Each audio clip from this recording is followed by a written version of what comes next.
প্রশ্ন হলো, সুদ ও ঘুষের সাজা কি একই হয়? না ভাই, সুদ এবং ঘুষের সাজা ভিন্ন হয়। তবে এটা ঠিক, দুইটাই কাবিরা গুনাহ এবং দুইটাই মিনাল মুহলিকাত, ধ্বংসাত্মক অপরাধ, মহাপাপ, কবিরা গুনাহ। এর মধ্যে বিশেষ করে ঘুষের ব্যাপারে নবী করিম সাল্লাল্লাহু আলাইহি ওয়াসাল্লামের স্পষ্ট হাদিস আছে যে লানাল্লাহুর রাশি ওয়াল মুরতাশি, আল্লাহ তাআলা ঘুষ গ্রহীতা ঘুষ দাতা উভয়ের প্রতি লানত বর্ষণ করেন, এবং ঘুষ গ্রহীতা ঘুষ দাতা উভয় জাহান্নামে যাবে, কবিরা গুনাহ। এই সব কথা ঠিক আছে, কিন্তু ঘুষ গ্রহীতা ঘুষ দাতার যে পাপের শাস্তি হবে সেটার বিবরণ এতটা স্পষ্ট করে উল্লেখ হয় নাই যতটা সুদের গ্রহীতার ব্যাপারে, সুদের দাতার ব্যাপারে আসছে হাদিস। এবং ঘুষের ব্যাপারটা লম্বা চড়া কথা বলার সময় নাই, শুধু এটুকু বলি, যে ব্যক্তি জুলুমের শিকার হয়ে ঘুষ দিয়েছে তার ন্যায্য অধিকার আদায় হচ্ছে না, এছাড়া তার এই ঘুষ দেওয়ার কারণে তার গুনাহ হবে না, কিন্তু ঘুষ গ্রহীতার সর্বাবস্থা কি হবে? অপরাধী হবে। আমরা অনেক মানুষ আছি অবৈধ সুবিধা পাওয়ার জন্য নিজেরা চাহিদা ঘুষ দেই।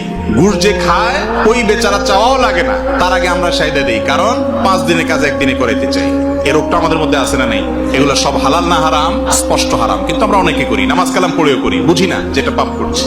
সুদের অপরাধটা ঘুষের চাইতে এত বেশি যে সুদের মধ্যে আল্লাহ রাব্বুল আলামিন এত অকল্যাণ রেখেছেন, 10টা শাস্তির কথা কোরআন হাদিসে উল্লেখ আসছে, 10টা, এবং এত ডেঞ্জারাস যে কোরআনে কারিমে আল্লাহ রাব্বুল আলামিন বারবার ঘুরে ঘুরে সুদের কথা বলছেন। কোন পাপের কারণে আল্লাহ তাআলা যুদ্ধের ঘোষণার কথা বলেন নাই, কিন্তু এই পাপটা এমন যে এটার করলে তাকে আল্লাহ তাআলা যুদ্ধের জন্য প্রস্তুতির ঘোষণা দিয়ে রাখার কথা বলেছেন।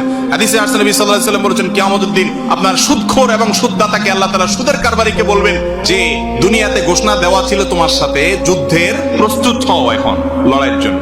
বুঝেন কি অবস্থা হবে।